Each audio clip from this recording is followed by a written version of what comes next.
یہ شیطانی وساوس اور دل کے اندر جو وہم اور خیال اور گمان وغیرہ جو آتے رہتے ہیں، یہ شیطان وہم اور خیال اور اس طرح کی بدگمانیاں اور وساوس ڈال کر کے انسانوں کے اوپر حملہ کرتا ہے اور ان کو برائیوں کی طرف آمادہ کرتا ہے، برائیوں کی طرف ان کو لے کر جاتا ہے۔ قطع کلامی کے لیے معذرت مولانا صاحب، آپ نے پہرے داروں کا ذکر کیا، یہ پہرے دار کون ہے؟ جی، یہاں جو پہرے دار ہیں، یہاں اللہ کا خوف ہے، اللہ کی خشیت ہے، یہ تمام چیزیں ایسی ہیں جو پہرے داری کی شکل میں ان دروازوں پر کھڑکیوں پر کام کرتے ہیں۔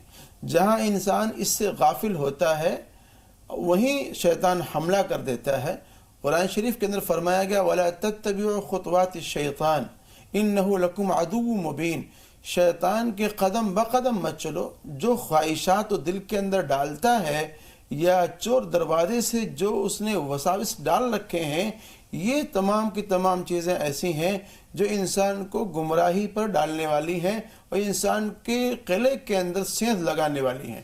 اور انسان کا دل اگر یہ کسی کے قبضے میں چلا جائے، مثال کے طور پر شیطان کے قبضے میں اگر چلا جاتا ہے، تو پھر یہ سمجھ لیجئے کہ پھر انسان کا اپنا کچھ نہیں رہ جاتا ہے، پورا کا پورا کنٹرول شیطان کا اس انسان پر ہو جائے گا۔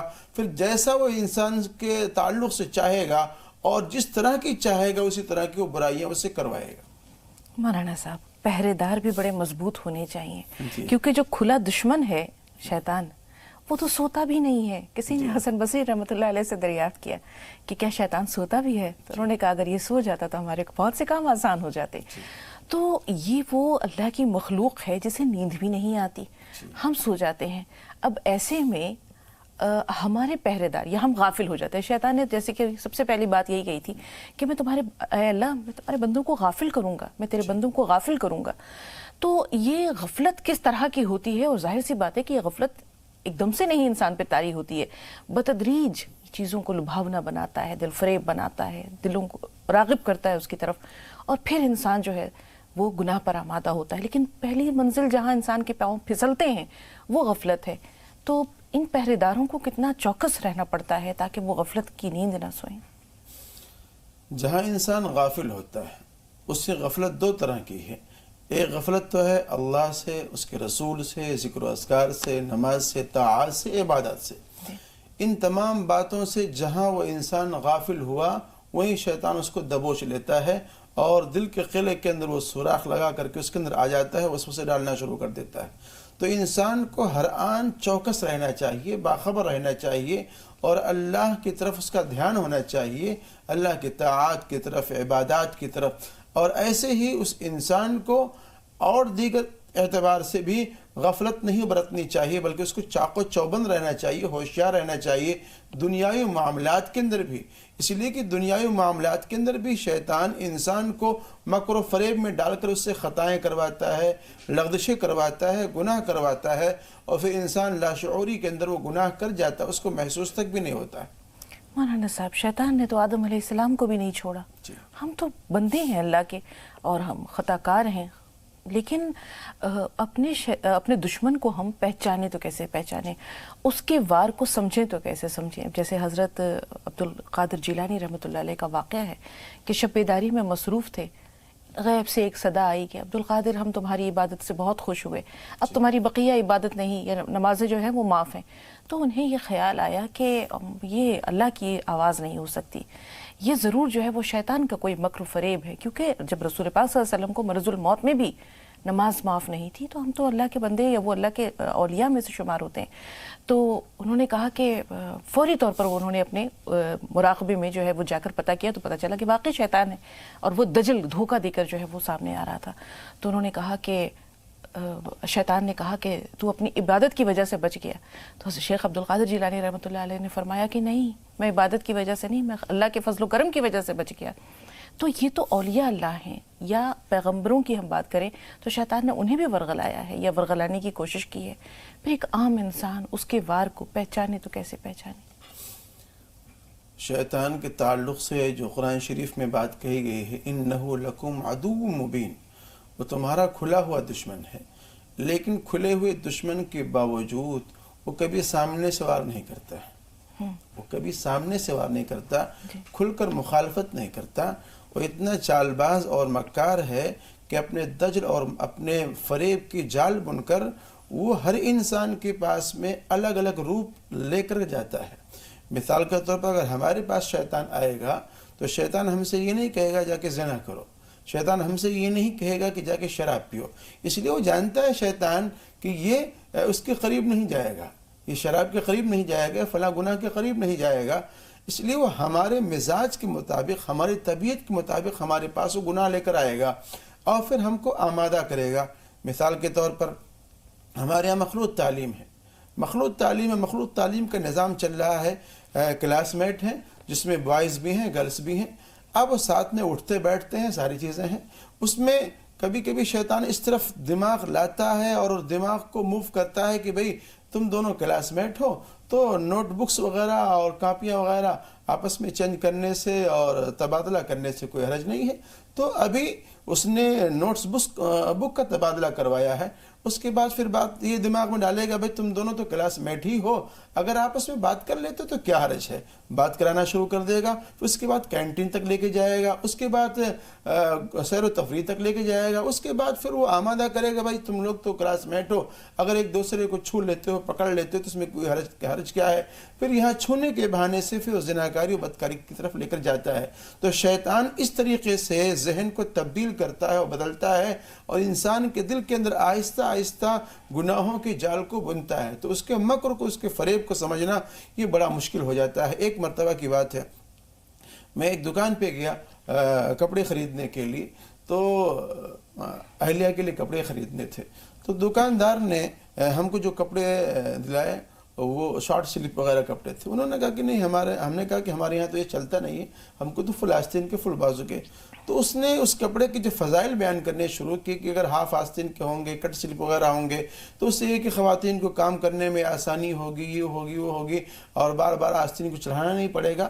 ایک جو لاجک ہے اس کی، جو دماغ میں بات آ رہی ہو تو بات صحیح آ رہی کہ واقعی خواتین کو بار بار موڑنا پڑتا ہے، اگر پہلے ہی سے کٹائی ہوا ہوگا یا مڑا ہوا ہوگا تو اس سے نقصان نہیں ہوگا، لیکن اس کے اندر خطرہ کیا ہے کہ پہلے انسان کو ایک چھوٹے گناہ کے لیے آمادہ کیا جا رہا ہے، اس کے بعد پھر بڑے گناہ کے لیے آمادہ کیا جائے گا، اس کے بعد پھر اس سے بڑے گناہ کے لیے آمادہ کیا جائے گا، یہاں تک کہ اس کو بے حیا اور بے شرم بنا دیا جائے گا۔ اور اذا فاتک الحیا ففعل ما شئت، جب حیا اور شرم ختم ہو جائے انسان کے اندر تو انسان جو چاہے کرے، اس کو کوئی روکنے ٹوکنے والا نہیں۔ عقائد پر حملہ، شیطان عقائد پر حملہ کیسے کرتا ہے مولانا صاحب؟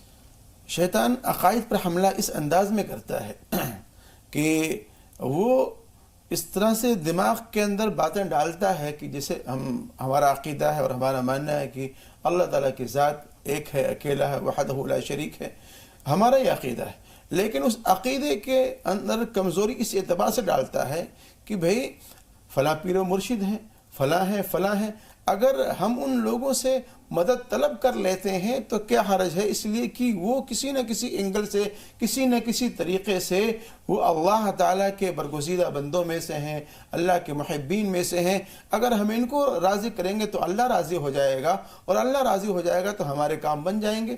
بہت سے لوگ کہتے ہیں کہ بھی اللہ تک پہنچنے کے لیے ایک زینے کی ضرورت ہوتی ہے، ایک سیڑھی کی ضرورت ہوتی ہے، بغیر اس زینے کے، اس سیڑھی کے ہم وہاں تک نہیں پہنچ سکتے ہیں۔ اس طرح کی چیزیں انسان کے دل اور دماغ میں شیطان لے کر کے آتا ہے، حالانکہ اللہ رب العزت تک پہنچنے کے لیے نہ کسی زینے کی ضرورت ہے، نہ کسی سیڑھی کی ضرورت ہے، تو بہت ہی باریک طریقے سے شیطان ہمارے عقیدے پر بھی حملہ کرتا ہے۔ بالکل مولانا صاحب، جنہیں میں ڈھونڈتا تھا آسمانوں میں زمینوں میں، وہ نکلے میرے ظلمت خانہ دل کے مکینوں میں۔ تو دل جو ہے وہ وہاں واقعی اللہ کا نور موجود ہوتا ہے، اللہ کا مقام ہے وہ، مگر ہم یہ دیکھتے ہیں کہ شیطان کا بنیادی حملہ اور وار جو ہوتا ہے وہ انسان کے دل پہ ہوتا ہے، اور پھر تمام جذبات، احساسات اور تصورات، نظریات اسی فکر کے تابع ہو جاتے ہیں جس کو کہ شیطان کوشش کرتا ہے آلودہ کرنے کی۔ اب ہم یہ دیکھتے ہیں کہ شیطان کی کوشش یہ بھی ہوتی ہے کہ وقت آخر انسان کا ایمان بھی لے اڑے۔ وہ کہتے ہیں کہ وقت آخر وہ کچھ ایسے لوگوں کی شکل میں جو اس کے عزیز و اقارب ہیں، دنیا سے جا چکے ہیں، وہ ان کے روپ میں آتا ہے اور کہتا ہے کہ دنیا جزا و سزا کچھ نہیں ہے، قیامت کچھ نہیں ہے، آخرت کا کوئی تصور نہیں ہے، اور ہم نے تو یہی پایا، تو کیا وقت آخر ایسا ہوتا ہے کہ شیطان کچھ ایسے لوگوں کی صورت میں آ کر انسان کے ایمان کو بھی متزلزل کرنے یا ختم کرنے کی کوشش کرتا ہے، یا اللہ کی ذات سے منکر انکاری ہو جاؤ؟ جس شیطان نے وعدہ کر رکھا اللہ رب العزت سے اور انسانوں کے باپ سیدنا آدم علیہ السلام کو ان کو ورغلایا ہے اور بہکایا ہے، وہ شیطان انسان کے ساتھ میں قدم بقدم ہے، اور آخر وقت میں بھی وہ یہ چاہتا ہے کہ کسی نہ کسی طریقے سے اس کا ایمان سلب ہو جائے، اس کا ایمان نکل جائے، اور وہ بہت ہی کوشش کرتا ہے۔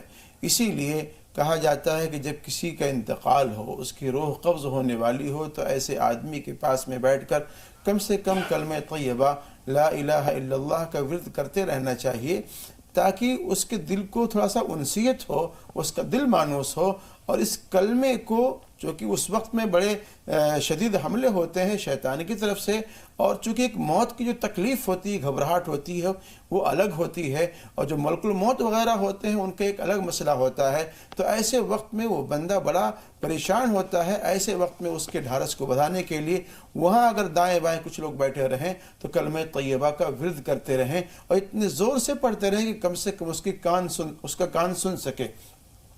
حالانکہ علماء نے، فقہا نے منع کیا ہے کہ اس کو تلقین نہ کیا جائے، یعنی اپنی زبان سے آپ یہ کہیں کہ جناب تم کلمہ لا الہ الا اللہ پڑھ لو، اس طرح سے نہیں کہنا چاہیے۔ وجہ اس کی یہ بیان کیا گیا ہے کہ کہیں ایسا نہ ہو کہ موت کے شدائد اور ان تکالیف کی بنیاد پر، یہ شیطان کے زور کی بنیاد پر کہیں وہ زبان سے انکار نہ کر بیٹھے کہ میں اس کلمے کا انکار کرتا ہوں، نہیں پڑھتا ہوں۔ اگر اس نے پڑھنے سے انکار کر دیا تو پھر وہ دائرہ اسلام سے خارج ہو جائے گا۔ بالکل مولانا صاحب، کچھ اور بھی ہتھیار ہیں، جیسے غرور ہے، تکبر ہے، کسی کی تحقیر ہے، تذلیل ہے، ریاکاری ہے، ان تمام جو شیطان کے ہتھیار ہیں یا وار ہیں، ان پر بھی آپ کا بیان ضرور لیں گے۔ 2 کالرز ہیں ہمارے ساتھ، اور اگر گفتگو کے دوران موقع ملا تو ضرور بات کریں گے۔ سالار بھائی، استقبال ہے آپ کا، صوفیہ تھوڑا سا انتظار۔ جی سالار بھائی۔ السلام علیکم۔ وعلیکم السلام۔ باجی سوال 2 ہے۔ پہلا سوال تو یہ ہے، جیسے کہ دنیا کے اندر تو ہر رشتے انمول ہوتے ہیں، لیکن ایک رشتہ ایسا ہے جو دنیا کے اندر بہت ہی فیمس ہے، اور وہ ہے ساس بہو کا۔ کبھی کھٹا ہے تو کبھی میٹھا ہے۔ کیا یہ انسانی فطرت ہے جو ایک دوسرے کی برائی کرتے ہیں، یا پھر اللہ کی طرف سے ہمیں کوئی ایسی ہدایت ملتی ہے، یا پھر کچھ شیطان کا جو ذکر کرے، کیا اس کا بھی کچھ میں رول ہوتا ہے؟ دوسرا سوال یہ باجی کہ جیسے کالا دجال پیدا ہو چکا ہے کیا؟ دجال، کالا دجال جو آنے والا تھا، تو کیا پیدا ہو چکا ہے کیا؟ جی تھوڑا سا انتظار سالار بھائی، صوفیہ کا سوال لے رہے ہیں۔ جی بتائیے بہن، سوال کیا؟ ہلو باجی، السلام علیکم ورحمۃ اللہ وبرکاتہ۔ ان کی ہم لڑکی بول رہے ہیں باجی، اللہ تعالیٰ آپ کو جزائے خیر دے، مولانا صاحب کو بھی، سب پوری ٹیم کو اللہ تعالیٰ سلامت رکھے۔ آپ لوگوں نے بہت ہی اچھا پروگرام چلاتے ہیں، ہم لوگ 4-5 سال سے جب سے ٹی وی میرے وہاں لگا ہے باجی، ہم لوگ پروگرام سنتے ہیں، پرماننٹ سنتے ہیں، اور جو ہے جو بھی کام کرتے ہیں چھوڑ کے سنتے ہیں باجی۔ اور جو ہے میرے سوال ہیں باجی، آپ سن لیجیے گا پلیز۔ جی بتائیے پہلا سوال۔ جی پہلا سوال یہ ہے کہ میری امی ہے، بیمار ہیں، مطلب بیمار تھی، وہ پالس کی اٹیک میں، تو ان کے پیشاب نہیں رکتا تھا، اب صحیح ہو گیا ہے۔ تو باجی وہ میری چھوٹی بہن ہے، چھوٹی بہن 17 سال کی ہے، تو اس کو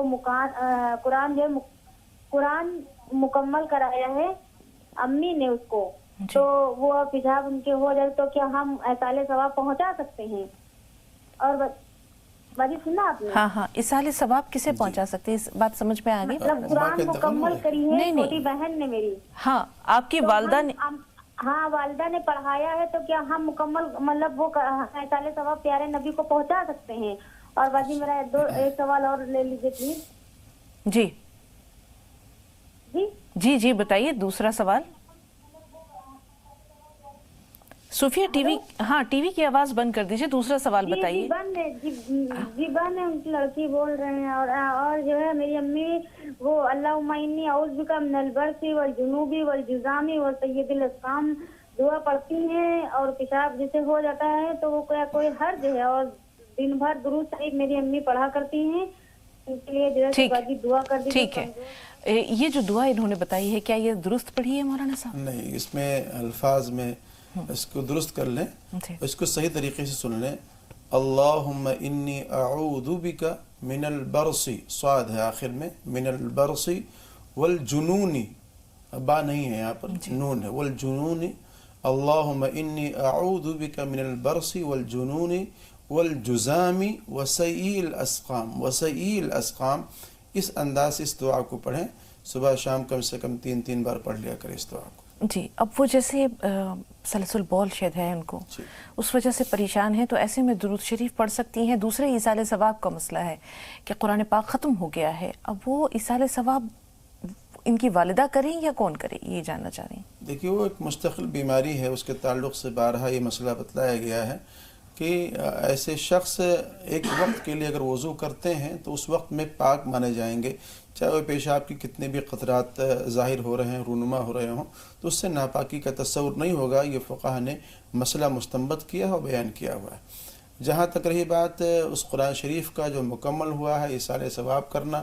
تو اس ایصال ثواب میں عامۃ المومنین کو، اللہ کے رسول سے لے کے صحابہ کرام، صحابیات، تابعین، تبع تابعین، جس کو بھی آپ شامل کرنا چاہیں شامل کر سکتے ہیں، اس میں کوئی حرج نہیں۔ جی، درود شریف کا مسئلہ ہے، وہ پڑھ سکتی ہیں درود شریف؟ بالکل پڑھ سکتے ہیں۔ جی، اب سالار بھائی کے جو سوالات ہیں، پہلے تو ساس بہو کے کھٹا میٹھا رشتہ جو ہے اس پر ذرا روشنی ڈالیں۔ الاشیاء تتبین بازدادها، کہ چیزوں کی کوالٹی، اس کی خوبصورتی اس کے ضد سے ظاہر ہوتی ہے۔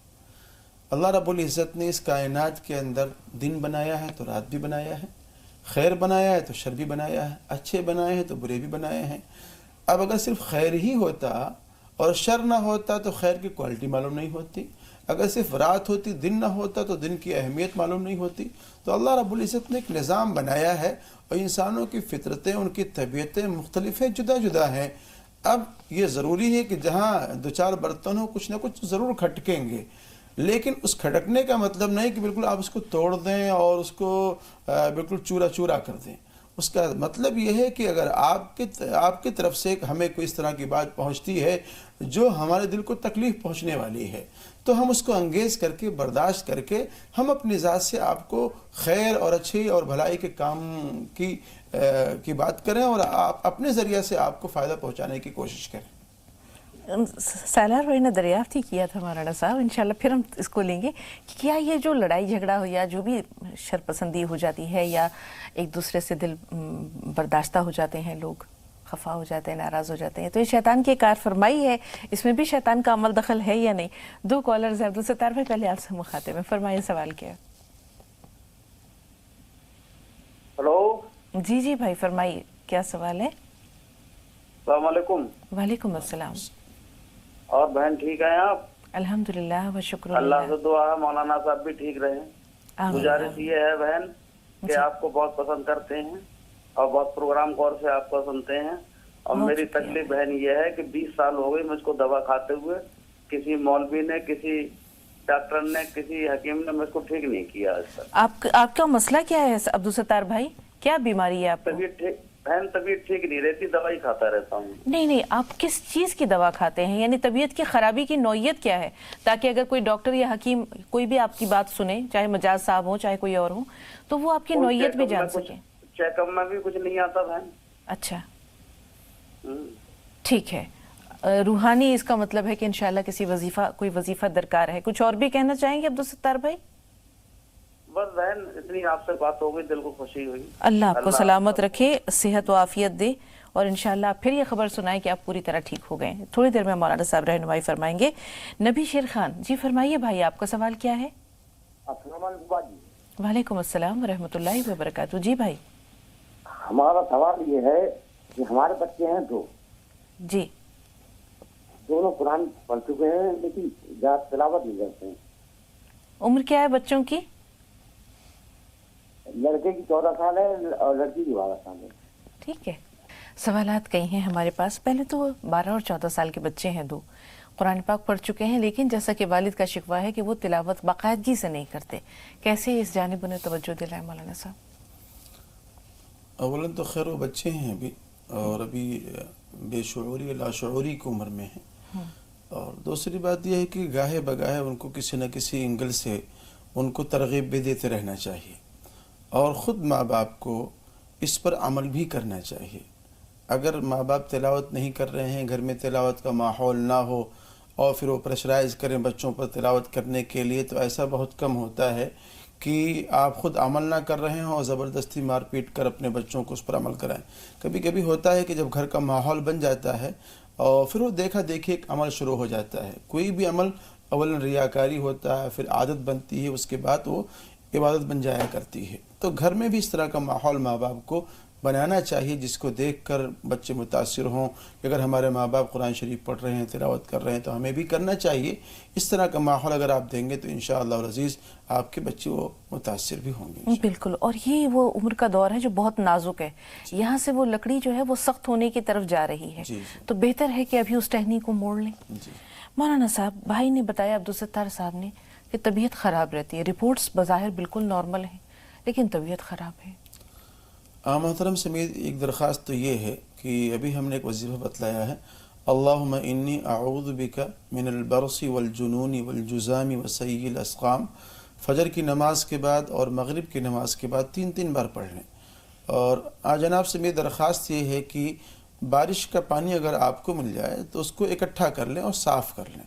صاف کرنے کے بعد تقریباً اول آخر درود شریف پڑھنا ہے، اس میں 70 مرتبہ سورہ فاتحہ، 70 مرتبہ سورہ اخلاص یعنی قل هو اللہ احد، 70 مرتبہ سورہ فلق اور 70 مرتبہ سورہ ناس، یہ پڑھ کر اس پانی کے اندر دم کرنا ہے، اور دم کر کے اس پانی کو 7 روز تک پینا ہے۔ اللہ کے رسول کا وعدہ ہے، اس میں حضرت جابر رضی اللہ تعالیٰ عنہ کی روایت ہے، اس میں فرمایا گیا کہ اللہ تعالیٰ جو گوشت اور پوست ہے ہمارے پاس میں اس وقت میں، اس سے بہتر گوشت اور پوست عطا فرمائیں گے اور تمام بیماریوں سے شفا عطا فرمائیں گے۔ اس پر عمل کرنا چاہیے اور یہ بہت ہی مجرب نسخہ ہے۔ جی، اب سالار بھائی کا جو سوال ہے کہ جو رشتوں میں بگاڑ پیدا ہوتا ہے، ہم صرف ساس بہو کی بات نہیں کرتے، ہم دیکھتے ہیں شوہر اور بیوی کے درمیان بھی بگاڑ ہو جاتا ہے، بھائی بھائی کے درمیان بھی ہو جاتا ہے، لیکن چونکہ انہوں نے بنیادی طور پر ساس اور بہو کو کہا ہے کہ نزاکتیں بہت ہیں اس رشتے میں، تو کیا یہ بھی شیطان کی کار فرمائی ہے؟ اس میں شیطان جو دل کے اندر داخل ہوتا ہے اور وہاں جو وسوسے و خیالات پیدا کرتا ہے، وہاں حسد ہے، کینہ ہے، بغض ہے، عناد ہے، خود بینی ہے، تکبر ہے، یہ تمام وہ بیماریاں ہیں جن ڈالتا ہے دل کے اندر، اور ان بیماریوں کا ذریعہ انسان سے غلطیاں کرواتا ہے، کوتاہیاں کرواتا ہے، اور کہیں نہ کہیں شیطان کا اس کے اندر بھی اثر ہوتا ہے کہ شیطان دل کے راستے سے داخل ہو کر کے اور اس طرح سے افواہ پھیلا کر کے، فتنے ڈال کر کے، وبا ڈال کر کے، بیماریاں ڈال کر کے، غلط فہمیاں پیدا کر کے اس طرح سے گھروں کے ماحول کو متاثر کرتا ہے۔ اسی لیے قرآن شریف میں فرمایا گیا، یا ایھا الذین آمنوا ان جاءکم فاسق بنبأ فتبینوا، اگر آپ کے پاس میں کوئی خبر آئے تو کم سے کم اس خبر کی تحقیق کر لیا کرو۔ تو افواہ وغیرہ جو پھیلتی ہے یا گھر میں اس طرح کی جو معاملات ہوتے ہیں، یہ بھی شیطان کی ایک کرم فرمائی ہوا کرتی ہے۔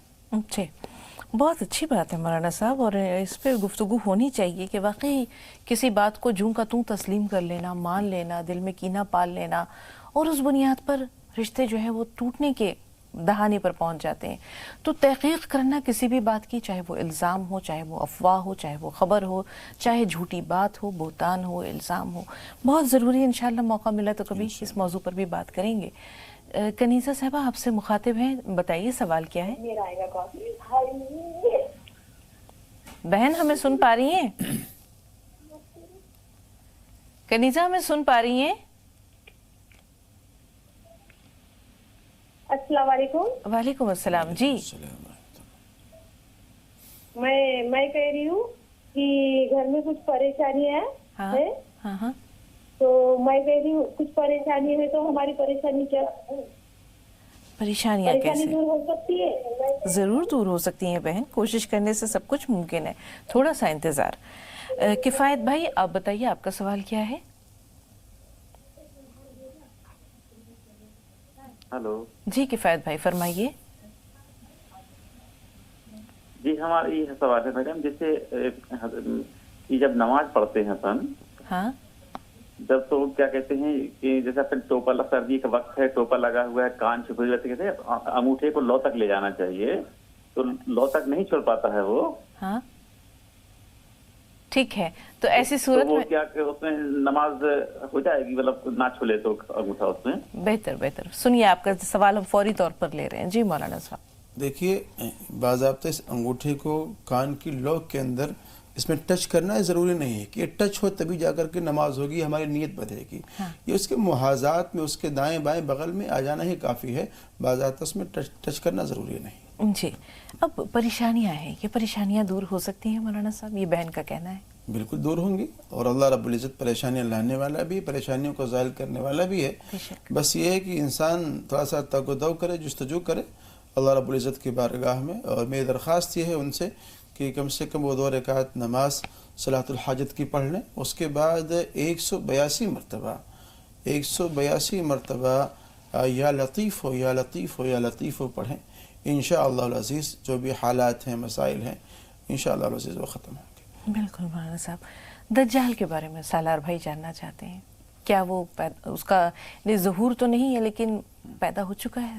نہیں، دجال کا اصل میں جو ظہور ہے وہ امام مہدی علیہ السلام کے وقت میں یہ ظاہر ہوگا. اس کے بعد پھر سیدنا عیسیٰ علیہ السلام کا نزول ہوگا. تو ابھی اس کا وقت نہیں ہے ظاہر ہونے کا، اس کے پیدائش کا. جی مولانا صاحب، ایک جگہ پڑھا تھا کہ ایک صحابی تھے، ان کا نام دماغ میں اس وقت نہیں آ رہا ہے، وہ ایک جزیرے پر پہنچے اور وہاں انہوں نے ایک بہت بڑے لہیم شہیم پہلے تو انہوں نے ایک جانور دیکھا جس کا نام جساسا تھا. تو اس کے بعد اس نے رسائی ایک ایسے شخص تک کروائی جسے انہوں نے دیکھا کہ وہ بیڑیوں میں جکڑا ہوا ہے، اور اس نے کچھ چیزیں دریافت کی کہ کیا جو ہے وہ ایک دریا ہے، اس دریا کا پانی سوکھ گیا ہے یا ابھی بھی اس میں پانی موجود ہے. اسی طرح مکہ کی جو پہاڑیاں ہیں کیا ان پہ سرسبزی و شادابی آ گئی ہے. تو کچھ ایسی علامتیں دریافت کی تھیں ان صحابی سے، ان کا نام ذہن میں اس وقت نہیں آ رہا ہے. تو انہوں نے کہا تھا کہ بعد میں رسول پاک صلی اللہ علیہ وسلم سے جب اس بات کا ذکر کیا تو انہوں نے کہا تھا کہ ہاں وہ دجال ہے اور وہ ایک مقام پر قید ہے. تو کیا یہ باتیں درست ہیں؟ اگر اس طرح کی باتیں ہیں اور واقعی اللہ کے رسول نے اس کی تصدیق کی ہے، تائید کی ہے، تو ممکن ہے کہ وہ موجود ہو. اور جیسے کہ یاجوج ماجوج کے تعلق سے آتا ہے کہ یاجوج ماجوج بھی موجود ہے اس دنیا کے اندر. جیسا کہ صد سکندری ذوالقرنین نے ان کو کسی ایک دیوار کے ذریعے ایک جگہ قید کر رکھا ہے، اور ایک وہ نہر تقریباً 20-25 کلومیٹر لمبی ہوگی جو اسرائیل کے اندر اس وقت میں موجود ہے. اس کے تعلق سے بتلایا گیا کہ یاجوج ماجوج جب وہاں سے نکلیں گے تو نکل کر کے وہ پھر رخ کریں گے اسرائیل کی طرف. اور جو وہ نہر ہے اور جس پورے اسرائیل کا پانی، میٹھے پانی کی سیرابی اسی نہر سے ہے، آ کر کے اس پانی سے وہ لوگ سیراب ہوں گے، اس پانی کو وہ لوگ ختم کر دیں گے. تو اس طرح کی بہت ساری چیزیں بیان کی گئی ہیں تاریخ کے اندر، اور اگر اللہ کے رسول نے اس کی تصدیق کیا ہے تو اس کے اندر کوئی انکار کی گنجائش ہی نہیں. بالکل مولانا صاحب، دریائے تبریہ ہے جس کے بارے میں دریافت کیا تھا کہ کیا اس میں پانی ابھی بھی موجود ہے یا سوکھ گیا ہے. بہرحال اللہ تعالیٰ بہتر کرے اور ہمیں دجال کے شر سے اور ہمارے ایمان کو اس دور کے فتنوں سے بچائے. خواجہ صاحب تھوڑا سا انتظار، آپ سے پہلے ایک کالر اور ہیں، اپنا نام بتائیے. ہیلو جی بہن، اپنا نام بتائیے اور سوال کیا ہے؟ میرا نام جی، سوال کیا ہے؟ مہجبی. اچھا، سوال ہے کہ میرا لڑکا باہر گیا تھا بمبے میں اور 12 سال ہو گیا، اب تک نہیں آیا. کیا وجہ ہے؟ کبھی آپ نے دریافت کیا کہ کیوں نہیں آ رہے؟ ہاں 2 سال فون کر تھا، پھر فون نہیں کر رہا. فون نہیں کر رہے، ٹھیک ہے. خواجہ بھائی آپ بتائیے، آپ کا سوال کیا ہے؟ میرے پیٹ میں گیس بنتی ہے، ہر بات بیمار رہتا ہوں میں بہت 12 مہینے. اللہ آپ کو شفا دے. کیا کریں مولانا صاحب؟ اس کے لیے تو ایک جو تسبیح میں بتلاتا ہوں، اللہم انی اعوذ بک من البرص والجنون والجذام وسیل الاسقام، اس کو پڑھ لیا کریں. اور میری درخواست یہ ہے کہ کچا دودھ لیں اور اسی اعتبار سے ایک پانی لے لیں اور اس پانی کو کچے دودھ کو مکس کر کے رات میں سونے سے پہلے پی لیا کریں. تو انشاءاللہ العزیز جو قبض وغیرہ ہے یا گیس وغیرہ کی جو بیماری ہے اس سے انشاءاللہ شفا یابی ملے گی. جی، اب 2 سال سے، برس تو بہت ہو گئے لیکن 2 سال سے فون بھی نہیں کیا ہے، تو بیٹا جو ہے وہ ان سے رابطہ کرے یا ان سے آ کے ملاقات کرے، اس کے لیے کوئی وظیفہ بتائیے مولانا صاحب. یا ودود اس کو اگر وہ پڑھتی رہیں گی اور روزانہ اگر 100 مرتبہ پڑھ لیتی ہیں تو انشاءاللہ العزیز وہ بچہ ان کی طرف مائل بھی ہوگا اور گھر کی طرف بھی آئے گا انشاءاللہ. انشاءاللہ.